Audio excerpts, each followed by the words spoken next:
So మీరు ఇవ్వగలిగితే fine enough, లేదంటే ఆలోచించండి అంటాను. బట్ వాళ్ళన్నీ వెళ్ళిపోవడం అంతే. సార్ ఇప్పుడు ఏమేమి సినిమాలు చేస్తున్నారు సార్ ఇప్పుడు? షూటింగ్ అయిపోయిన సినిమాలు యాత్ర అండి, యాత్ర 2 మంచి role. మహివి Raghav director, wonderful director.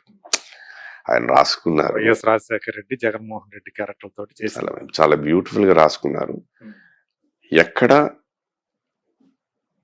తెచ్చిపెట్టుకుని పొగడుతుండదు ఆ డైలాగ్స్ లో.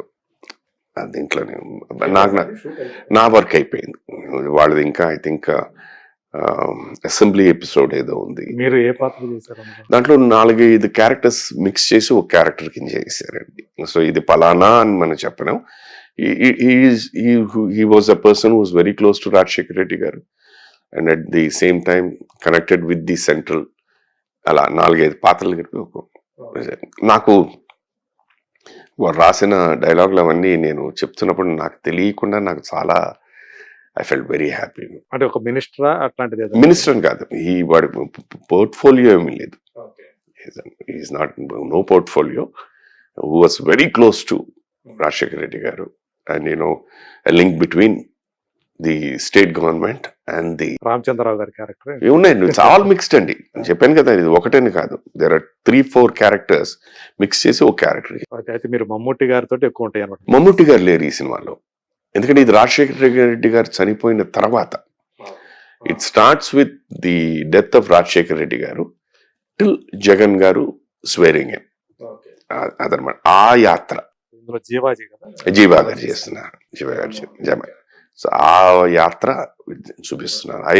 రియల్లీ నేను బాగా ఎంజాయ్ చేశాను వారితో వర్క్ చేయడం. నెక్స్ట్ సినిమా నేను చేస్తున్నది కొత్తగా కమిట్ అయింది చిరంజీవి గారి సినిమా, యువి క్రియేషన్స్ వారి, వశిష్ఠ గారి డైరెక్షన్ లో. తర్వాత ఆల్రెడీ కమిటెడ్ సినిమా చేస్తున్న సినిమా రామ్ చరణ్ గారిది, శంకర్ గారి డైరెక్షన్, దిల్ రాజు గారు ప్రొడ్యూసర్. That is there. అది మైసూర్ వెళ్ళాలి ఇప్పుడు. ఈలోగా మధ్యలో చిన్న సినిమాలు చాలా చేశాను. ఇంకో cinema which I have committed and almost నా క్యారెక్టర్ అయిపోయింది అనుకుంటాను షూటింగ్, ఈజ్ ఓజీ, సుజిత్ గారు, పవన్ కళ్యాణ్, దానయ్య గారి సినిమా. దాంట్లో కూడా ఒక మేజర్ రోల్.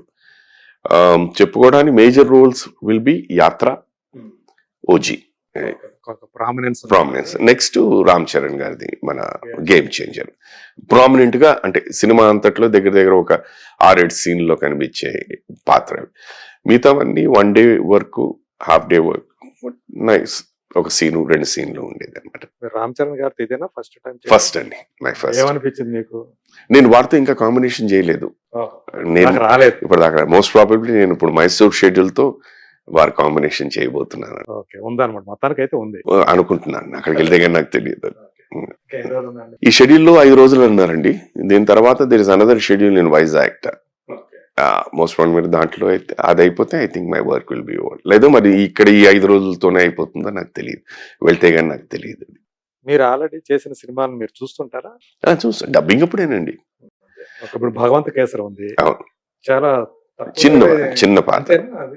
ఒకటే లేదు, ఒకే ఒక సీన్, ఒకే ఒక రోజు షూటింగ్. ఒకే ఒక వాళ్ళు ముందు ఆయన మేనేజర్ గారు మాట్లాడినప్పుడు ఏదో 10 రోజులు క్యారెక్టర్ అండి అన్నారు, ఏదో మాట్లాడుకున్నది అయిపోయిన తర్వాత సీన్ చూసిన తర్వాత ఇదే లేదండి ఒక రోజు క్యారెక్టరే అన్నారు. సరే, ఓకే, రైట్. ఏదైనా అంటే మనం ఇందాలు మాట్లాడుకున్నా, ఆ సినిమా సక్సెస్ అయితే you are a part of that, it helps you అంతే. That is what I mean. అది ఉన్న దీంట్లో కూడా మాట్లాడుతున్నారు ఆ క్యారెక్టర్ గురించి, మిమ్మల్ని చూసేవండి అని చెప్పి. ఓకే, రైట్, అంటే గుర్తింపు పొందిన క్యారెక్టర్ అనేసి కొద్దిసేపే కనిపించారు. మొత్తానికి అదే సుధాకర్ గారు కనపడ్డారు. అంటే ఎక్కువ సుధాకర్ కనిపించాడు కన్నా పాత్ర కనిపించిందండి, బాగుందండి అన్నారు. అది చాలా, అది సాటిస్ఫైడ్. ఇది బాలకృష్ణ గారిని కలిసారా మీరు ఆ టైంలో? బాలయ్య బాబు గారి కాంబినేషన్ లేదు నాకు ఆ సినిమా దీంట్లోనే. అలాగే ఈ సినిమాలో కూడా చిరంజీవి గారితో కాంబినేషన్ లేదు, అసలు లేదు. అసలు ఇది ఇది కూడా బిగినింగ్ పార్ట్ లోనే వస్తుంది. ఈ క్యారెక్టర్ వచ్చేసి అసలు there is absolutely no link అన్నమాట. మీ మొత్తం ఎంటైర్ కెరీర్ లో గోల్డెన్ పీరియడ్ అంటే ఏదని చెప్పుకుంటారు మీరు? ప్రతి మనిషికి ప్రతి దాంట్లో స్వర్ణయుగం అని ఒకటి ఉంటుంది. గోల్డెన్ పీరియడ్ అంటే ఎలా తీసుకుంటేనండి, నేను నో మ్యాన్, నాకు ఇండస్ట్రీకి సంబంధించి ఎవరూ లేరు. ఎక్కడో వైజాగ్ నుంచి ఒక చీపురు పుల్లలాగా వచ్చిన వ్యక్తికి శుభలేఖ అని ఒక సినిమా వచ్చి అది ఆదరణ, ఆ క్యారెక్టర్గా ఆదరణ పొంది ఇండస్ట్రీ నన్ను యాక్సెప్ట్ చేసి వర్క్ ఇస్తూనే ఉంది. అది ఒక ఇది సక్సెస్ఫుల్ ఎనీ ఫిల్మ్ అంటే మనం ఏ సినిమా చేసినా ఇది సక్సెస్ అవ్వాలన్న భావనతోనే మనం ఒప్పుకుంటాం. సో సక్సెస్ అయిన ప్రతి cinema will always give you happiness. జీవితం అంటే ఏమిటి అన్నది నేను ఇందాలు చెప్పినట్టు ఆ 7.5 years of lack of work plus television అది నాకు ఒక నేర్పించిన. ఇప్పుడు ఈ ఏజ్లో అట్ ద ఏజ్ ఆఫ్ 63 ఇప్పటికీ యంగ్ డైరెక్టర్స్ వాళ్ళు నా గురించి మాట్లాడుతూ నన్ను పిలిపిస్తున్నందుకు I feel very happy. Okay, ఈ తరం వాళ్ళు కూడా ఇది. అండ్ అఫ్కోర్స్ సినిమా ప్రస్తావన వస్తూనే ఉంటుంది.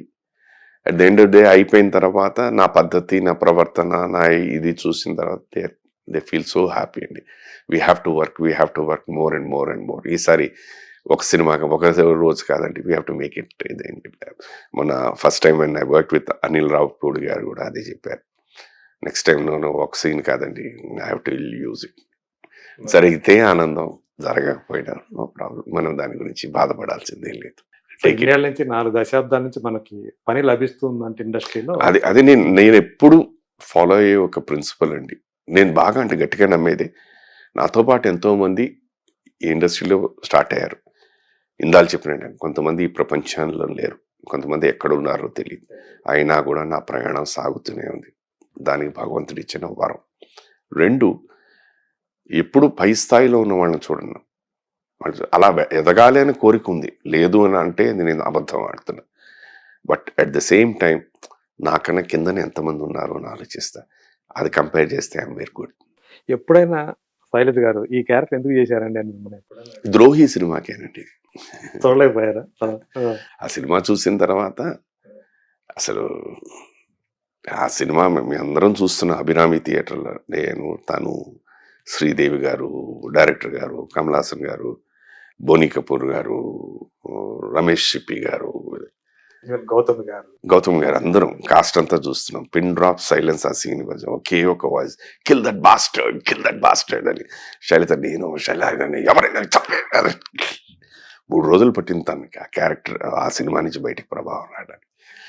3 రోజుల తర్వాత అందరూ చూడలేకపోయారా? 4వ రోజు ఎప్పుడు సారీ అని సడన్ గా వచ్చి అర్థం కాలేదు నాకెందుకు ఇప్పుడు సడన్గా ఎందుకు సారీ, నేనేం లేదు నేను వెళ్ళాలా అనేసి. ఇవాళ కూడా అండి, అది ఎప్పుడో 96లో వచ్చింది. నేను మొన్న మారేడుమల్లి వెళ్ళినప్పుడు కూడా ఆ సినిమా ప్రస్తావన వచ్చింది. మీరు కూడా ఆ సినిమా ప్రస్తావన అంటే అక్కడ అంటే నేను ఇట్ ఇస్ నాట్ సుధాకర్ అండి. నేను ఎక్కువగా భావించేది ఏంటంటే ఆ సీన్ ఇంపాక్ట్ అలాంటిది. ఆ కథలోని ఆ పాత్ర నేను కాక సుధాకర్, శుభలేఖ సుధాకర్ ఆ క్యారెక్టర్ చేశాడు అంటే కూడా ఒక ఎక్స్పెక్ట్ చేయరు. సుధాకర్ అనే వ్యక్తికి ఇంత మీరు మీ ఇంట్రడక్షన్ లో ఉన్నారు, ఈ కోణం కూడా ఉంది.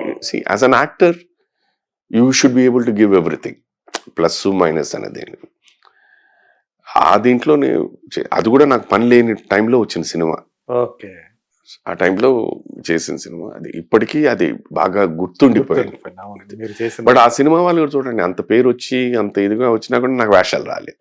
అప్పుడు సినిమా అట్లాగైంది. ఆ బ్యాడ్ పీరియడ్ లో వచ్చిన సినిమా ఇది. పేరు వచ్చింది, గుర్తింపు వచ్చింది, బట్ ఫ్యూచరిస్టిక్ దీని మీద అట్లీస్ట్ పోనీ మెయిన్ విలన్ కాదు, విలన్ దగ్గర అసిస్టెంట్ క్యారెక్టర్ కూడా రాలేదు. ఏదో బాగానే ఉంది, విలన్ కింద చేసుకుందాం, అసిస్టెంట్ కింద వేసుకుందాం, అది కూడా రాలేదు. It's a part of it. Okay, చేసింది గుర్తించారు, దే ఆర్ లైకింగ్ ఇట్. అంటే కమల్ హాసన్ గారు ఏమన్నారు? నేను అడిగాను, సార్ అసలు నన్ను ఈ పాత్రలో ఎలా ఊహించాను? నవ్వేశారు ఆయన. మేము ప్రివ్యూ అయిపోయిన తర్వాత బయటకు వస్తున్నాం, తను ఆల్రెడీ శైలజ గారికి వాళ్ళకి పరిచయం ఉంది, సాగర్ సంగమం అని. ఎలా ఉన్నారు మీ ఆయన? ఆయన ఏం మాట్లాడలేదు. Well we are suppose to go for a dinner, car కింద ఇంటికి వెళ్ళిపోదాం అన్నాను. మరి ఇంటికి వెళ్ళిపోయాను.